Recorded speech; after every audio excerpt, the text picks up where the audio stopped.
One of the self-styled experts who constantly plagiarizes my work once asked me, can you summarize a narcissist's life in under 30 seconds? I took it as a challenge to my grandiosity, and I answered, yes. And here we go. The narcissist is born as the cutest pilpilon, cutie pie. He's a baby, and then he's traumatized and abused by parental figures, sometimes by peers or role models. There are many forms of abuse. Remember, spoiling, pampering, idolizing, and pedestalizing are also forms of abuse because they instrumentalize and objectify the child. Whew, so many $10 words. Out goes the pilpilon, and in comes the adult narcissist. This is the adult narcissist. He is happy-go-lucky. He believes himself to be godlike, and he looks for an intimate partner, someone to entrain, which is a fancy word for brainwashing, someone to entrain and to convert her into a figment of his shared fantasy. And this lasts for 2-3 decades.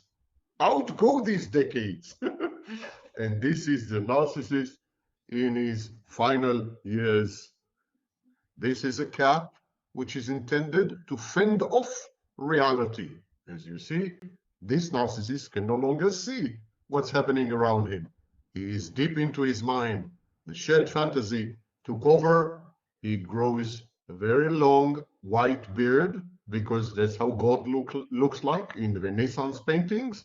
And then he dies. How did I do? The narcissist's life in under 30 seconds. But, in under 2 minutes actually.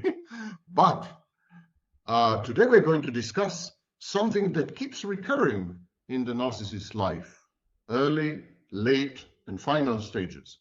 And this is frustration, aggression.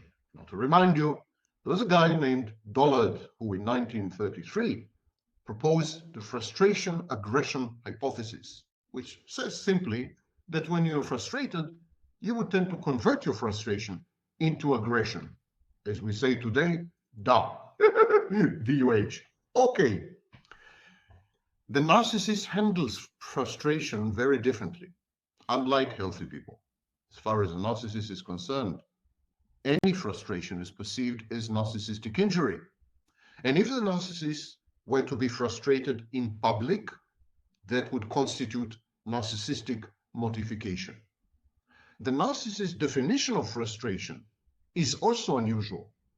It is any attempt to disagree with the narcissist, criticize him, confront him, limit his desires and urges, not succumb to his wishes, not cater to his needs, say no to him, or even possess boundaries.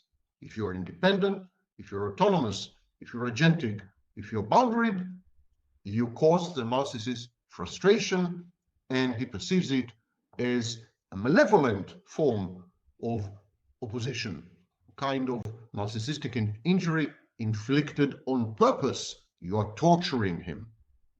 And this perception of frustration as narcissistic injury and mortification creates a lot of apprehension in the narcissist. The narcissist is terrified of being frustrated. He anticipates frustration. He catastrophizes it. And this generates in him intolerable anxiety and stress. When the narcissist is exposed to mounting amounts of anxiety and stress, he decompensates. In other words, all his defenses shut down, including the infantile primitive defenses, and especially the false self. He becomes denuded of his defenses, skinless, defenseless. And clinically speaking, the narcissist becomes a borderline. He switches, in my work, he switches to a borderline self-state. And he emotionally dysregulates and even acts out, exactly as a borderline does. So when you see a narcissist frustrated, anxious, rageful, opposed, confronted, and denied, you see a narcissist who is fast becoming a borderline. He would lash out, he would throw temper tantrums, he would emotionally dysregulate, he would feel swamped by his own negative affectivity, anger, envy, hatred even, and so on. And this could push the narcissist, exactly as it does the borderline. It could push the narcissist to become a secondary psychopath. A psychopath, actually. The borderline becomes a secondary psychopath because she possesses empathy and access to positive emotions. The narcissist becomes a primary psychopath. So let me clarify this, because I misspoke a minute ago. When the narcissist is faced with stress and anxiety and frustration, the narcissist transitions sometimes, depending on the extent, the narcissist transitions sometimes into a borderline state. His defenses shut down and he emotionally dysregulates. If the condition, if the environment, the frustrating environment persists, the narcissist